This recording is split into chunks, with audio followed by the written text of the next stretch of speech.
పోనీ ఒకవేళ బామ్మ గారే పట్నం వెళ్ళమన్నారనుకోండి. నన్ను మా అన్నయ్యని విడిచిపెట్టి మా బామ్మ ఒక క్షణం కూడా ఉండలేదు చూడాలి. పైగా మా అమ్మ నాన్న 3 ఏళ్ళప్పుడే పోయారు. 3 ఏటికి వాళ్ళు పెళ్లి చేసుకుని ఇద్దరిని కన్నారా? అదేలాగబ్బా? ఎవత్రా ఇది? మర్చిపోయారా? నేను మీ పెళ్ళాన్ని. ఆ విషయం నాకు డౌట్ లేదు, లోపల పెట్టు. మా అమ్మ నాన్న పోయింది వాళ్ళ 3 ఏళ్ల వయసులో కాదు, నాకు 3 ఏళ్ళప్పుడు. ఓహో అలాగా? అయితే మనం పట్నం వెళ్ళడం లేదు. చూడలేటంబా, మా వదిన కూడా నాలాగే చదువుకున్నావిడే, పైగా పట్నం పిల్ల. అలాంటి ఆవిడే ఈ పల్లెటూరు సర్దుకుపోతుంది. నువ్వేం పట్నం పట్నం అన్నావు అనుకో, నలుగురు నవ్వుతారు. ఏమిటి ఆలోచిస్తున్నావు? అవునా? మర్రా అదే పట్నంలో అయితే పొయ్యి ఉండదు, పొగుండదు, పిడకలుండవు, అన్నిటికీ స్విచ్లే కదక్క.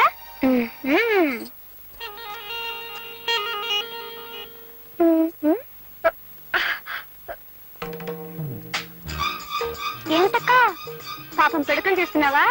అయ్యయ్యో నీ చేతులు వాసనైపోతాయి. ఉండు, నేను ఇప్పుడే వచ్చేస్తాను. అత్తగారింట్లో అన్ని పనులు చేసి సీతామహాలక్ష్మి అనిపించుకున్నారు. కర్మ, ఈ పేడ ఇంత కప్పు కొడుతుందని నాకేం తెలుసు? లల్లలా అక్క, నీ పెట్టి నుంచి తెచ్చాను సెంటు.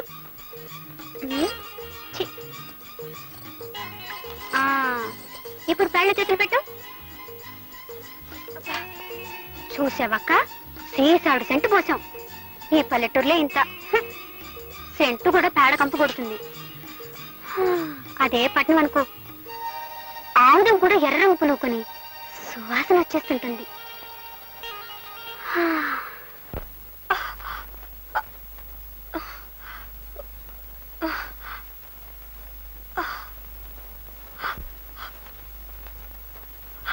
అయ్యయ్యో ఎర్రగా ఎలా కందిపోయాయో. ఇటిపో. ఛీ, ఈ పల్లెటూరులే అంట. చెంచాడు నెళ్ళకి చాంటాడంత తాడు పట్టుకుని వెళ్ళాడాలి. అదే పట్నం అయితే సుచ్చి నొక్కితే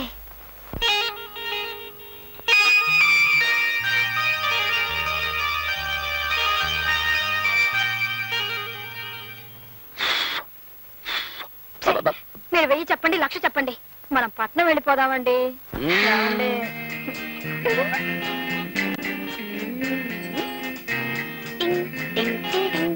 అబ్బా, ఈ పల్లెటూళ్ళు సినిమాల్లో చూడడానికే తప్ప మనం ఉండడానికి పనికిరావు. నా మాట విని పట్నం వెళ్ళిపోదా రండి. వదిన గారు అడగలన్నారు కదా, అడిగారు. మరి పట్నం బయలుదేరదామా? వదిలి అడిగింది సరే, మరి అన్నయ్య ఒప్పుకోవాలిగా.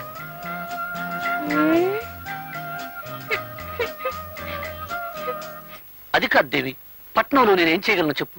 సిమెంట్ రోడ్డు మీద బరిలు మేపనా, తారు రోడ్డు మీద ధాన్యం పండించనా? Don't be stupid. అంటే తెలివి తక్కువ వాజమలా మాట్లాడకండి అన్నాను. ఓహోహో, తిట్టేమో అనుకున్నాను. చూడండి, నేను చదువుకున్నదాన్ని, నాకేదో ఒక ఉద్యోగం దొరకపోదు. నేను సంపాదిస్తానంటున్నాను కదా. మరి నేను? మీరు ఇంట్లో ఉండి వంట చేస్తూ ఉండండి. గొప్పగా చెప్పావు దేవి. పంట పండించే రైతును కాదు, వండి వడ్డించే వంటవాణ్ణి చేసుకోవాల్సింది నువ్వు. అది కాదండి.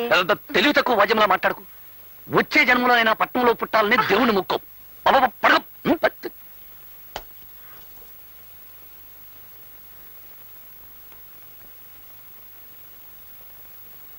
కసురుకున్నట్టు మాట్లాడితే ఈయన మరీ కష్టమంటున్నారు.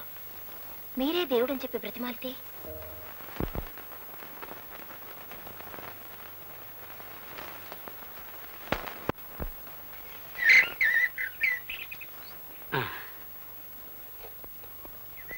నాకు తెలియక అడుగుతున్నారు అరుంధతమ్మ గారు. ప్రచారం కోసం ఇచ్చిన నిరోధులు పోస్టర్లు మొత్తం నాకే అమ్మేస్తుంటే రేపు మీకేం గొడవ రాదా? ఫ్యామిలీ ప్లానింగ్ కు కాగితాలు గీతాలు అక్కర్లేదు. నా బుర్ర నిండా ఐడియాస్, నోటి నిండా మాటలున్నాయి. దంపతుల్ని 6 నెలలు కలవకుండా ఫిట్టింగ్ పెడితే జనాభా సహానికి సహం తగ్గిపోతుంది. నా ప్రచారం అంతా నా నోటితోనే చేసుకుంటాను. అవును, నీకెంతమంది పిల్లలు? మొదటి పొండి నా మీదే చేయదలుచుకున్నావా తల్లి? వస్తా.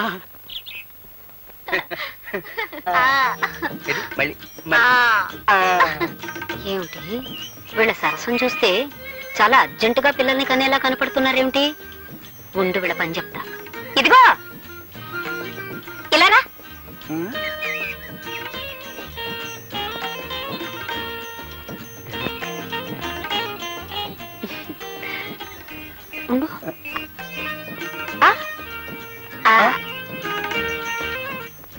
చూడు, నేను చెప్పింది మీ ఆవిడతో చెప్పకే. నేను చెప్పింది మీ ఆవిడతో చెప్పకే.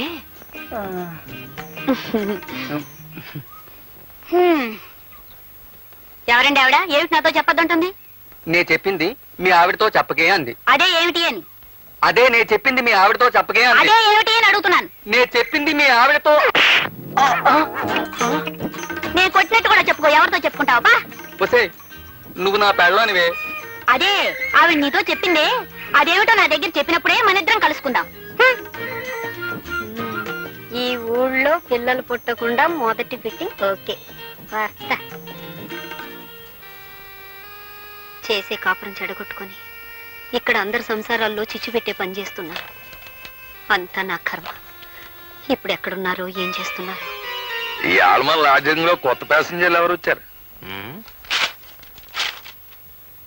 110 నంబర్లో సోంబాబు అనే పాసింజర్ దిగాడు రా. సోంబాబు గారా? ఏ ఊరు? Vizianagaram. Vizianagaram. Good morning sir. Good morning Sombabu గారు. నా పేరు నీకెలా తెలుసు? ఆ ఫేస్ గట్టు, ఆ మేస గట్టు, మెడలో పురుగోరు పథకం. అనుమానం లేదు, మీరు మా విజయనగరం సోంబాబు గారే. కూర్చోండి. ఇదేటో నేను ఏంటి అడిగి? అదేం లేదు బాబు, ఈ లాడ్జింగ్ లో అడిగెట్టిన వాళ్ళు ఎవరైనా మా మాలిష్ చేయించుకోకుండా బయటకు వెళ్ళడానికి వీలు లేదు బాబు. బాబు, నేను ఒక్క మాట అంటాను, మీకు తెలిసే ఉంటది. మన ఇజనారం ఎలా టూరు బాబు. ఇజనారం నా టూరు ఓల్ ఇండియాలోనే కాదు, ఇంగ్లాండ్ లో కూడా లేదని ఇంగ్లీష్ పత్రికలో వేశారంట. నిజమంటారు బాబు. All India record Ghantasala Venkateswara Rao దేవురు బాబు ఇజనారం. మరి పిడేలు ద్వారం వెంకటస్వామి నాయుడు దేవురు బాబు మన ఇజనారం. ఆల్ వరల్డ్ ఛాంపియన్ కోడి రామూర్తి బాబుది ఏ ఊరు బాబు? ఇజనారం. ఆయనది ఇజనారమే, మనది ఇజనారమే. అబ్బా ఆపోయా, నాది విజయనగరం వరకు తెగ పౌడేస్తున్నావు. నాది విశాఖపట్నం. అమ్మా దెబ్బ తినిపించావు బాబు. ఏట్రా పర్సనాలిటీ చూస్తే విశాఖపట్నం పర్సనాలిటీ ఇజనారం అంటాడేటా అని ఇందాక నుంచి నా మనసు పీకేస్తుంది. ఎలా టూరు బాబు విశాఖపట్నం? భలేవాడివయ్యా. మరి ఇందాక నుంచి విజయనగరం అన్నావు. అన్నానంటే పుట్టడం అంటే అక్కడ పుట్టాను కానీ ఇజ్జు నేర్చుకున్నదంతా విశాఖపట్నం బాబు. నేనే కాదు, ఘంటసాల వెంకటేశ్వరరావు గారు కూడా కీర్తనలు అంటే ఇజనారంలో నేర్చుకున్నారు తప్ప కచేరీలు అన్ని విశాఖపట్నం చేశారు. కోడి రామూర్తి గారు కూడా దండీలు అంటే ఇజనారాన్ని తీశారు కానీ కుస్తీలన్నీ విశాఖపట్నాన్ని కొట్టారు బాబు. పంచాయతీ బోర్డు ప్రెసిడెంట్లో జిల్లా పరిషత్ చైర్మన్ ఎంత గొప్పడో మిగతా ఊళ్ళ కంటే విశాఖపట్నం అంత గొప్పది. అమ్మ బాబు, భలే ఉందయ్యా. అమ్మా అబ్బా, నీ మాలిష్ కంటే నీ మాటలే బాగున్నాయో. చిచి, ఇదిగో ఏంటి కర్ణుడు పుట్టిన ఊళ్ళో పుట్టి రూపాయిస్తారా? ఏంటి కర్ణుడు విశాఖపట్నంలో పుట్టాడా? ఏం తమకు బెలరా? కర్ణుడు విశాఖపట్నంలో పుట్టకపోతే ఆ ఫైటింగ్ ఎక్కడి నుంచి వస్తుంది? ఆ డొనేషన్ దానాలు ఎక్కడి నుంచి వస్తాయండి? ఏమో గాని ఇది చెప్పి నన్ను కర్ణుడు చేసేసా. ఇదిగో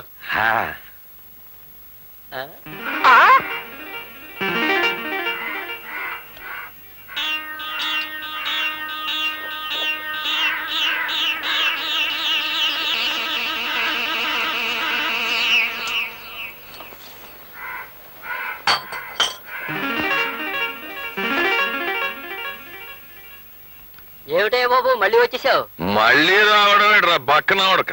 ఏంటి నన్ను తిడుతున్నావా? తిట్టడమేట్రా, నిన్ను బొట్టు చెత్తగొట్టియాలా చెరుగ్గళ్ళ పర్సనాలిటీ. అవును, కర్ణుడు విశాఖపట్నం. నువ్వే కదే బాబు అన్నావు. రేయ్, కర్ణుడు పుట్టింది, పెరిగింది, చదివింది కాకినాడలో. ది గ్రేట్ ఎస్వి రంగారావుది కాకినాడ. కామెడీ కింగ్ జంబలకర పంబ రేహలం వెంకటరామయ్య కాకినాడ. మరి ఆయన గురువు శాలంజీ సుబ్బిశెట్టి గండుకోట జోగినాథం కాకినాడ. మాలిష్ ప్రొఫెసర్ కొండలరావు వాడేవాడు నేను, నాది కాకినాడే. అని చాలా కాకినాడ అంటే కబడ్దార్. అలాగే నా దగ్గర డబ్బులు తీసుకుని ఆ డబ్బులతో తాగి నన్నే తిడుతున్నావా? అది మన పాలసీ. నేను ఎవరి దగ్గర డబ్బులతో తాగి ఎవరినో తిట్టను. ఎవరు డబ్బులతో తాగుతాను ఆయన్నే తిడతాను. నా పెళ్ళని డబ్బులు ఇస్తే తాగి నా పెళ్ళాన్నే తిడతాను తప్ప ఇంకొకళ్ళని తిట్టను. అవునరే, నీ పర్సనాలిటీకి నేను మాలిష్ చెయ్యాలా? నా ఉడక 3వ నంబర్ నొక్కాను అంటే కుడిసే అవుట్, 4వ నంబర్ నొక్కాను అంటే నడుము, 5వ నంబర్ నొక్కాను అంటే అంతే సంగతి. అవునరే, కాకినాడకి జయ్యాను. ఎందుకు? కాకినాడకి కాకినాడకి జై, కాకినాడకి కాకినాడకి జై. ఏంటమ్మా ఇది? మీ ఆయన రోజు తాగేసి మా హోటల్లో గొడవ చేస్తుంటే మా హోటల్ పరువేం కావాలి, మీ పరువేం కావాలి? ఏమిటండి, ఎందుకండి ఇలా రోజు పెద్ద మనుషులతో గొడవ పెట్టుకుంటారు? ఈడే పెద్ద మనిషి, షిప్పుల్లో దిగేవాళ్ళు చెప్పులు మోసేనవాడు.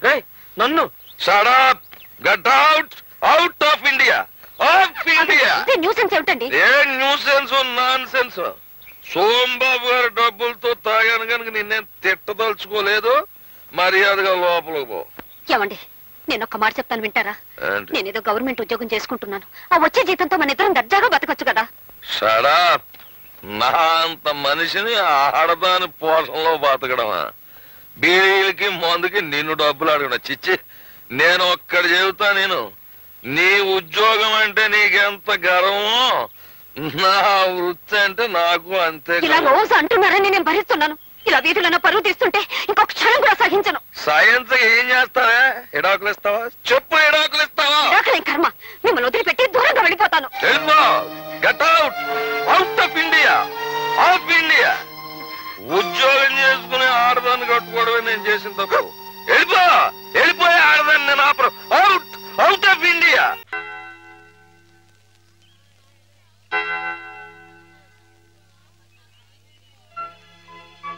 పాపం తెచ్చి నాకు అప్పగించిందంటే తన వస్తువుల్ని తన మనుషుల్ని గుర్తుపడుతున్నమాటే కదా సరస్వతి. నిజమే. మామూలు మనుషుల్లో ఒకరి మీద ఒకరికి అభిమానం ఎందుకు ఎలా కలుగుతుందో తెలియనట్టే ఈ పేషెంట్స్ లో కూడా ఒకరిని చూస్తే అలా దగ్గరైపోతారని డాక్టర్ గారు కూడా మీ ఇద్దరి గురించి అనుకుంటున్నారు. మిగతా వారి ప్రమేయం లేకుండా మీ ఇద్దరే కలుసుకునేలా ఏర్పాటు చేస్తాను. ఆమెలో పాత జ్ఞాపకాలు మళ్ళీ చిగురించేలా ప్రయత్నం చేయకూడదు. నేనే నిన్న సహాయం అడగాలనుకున్నాను సరస్వతి, కానీ నేను చేస్తున్న ఈ చిన్న పని ఆమె గురించి మీరు ఇక్కడ అనుభవిస్తున్న బాధ కన్నానా? ఏమిటో ఆ పిచ్చివాడు సరస్వతి ఎప్పుడు అలాగే మాట్లాడుకుంటూ ఉంటారా? మాట్లాడుకోరే పాపం. మరి మాట్లాడుకోపోతే ఎందుకు పెదవులు అలా కదులుతున్నాయి?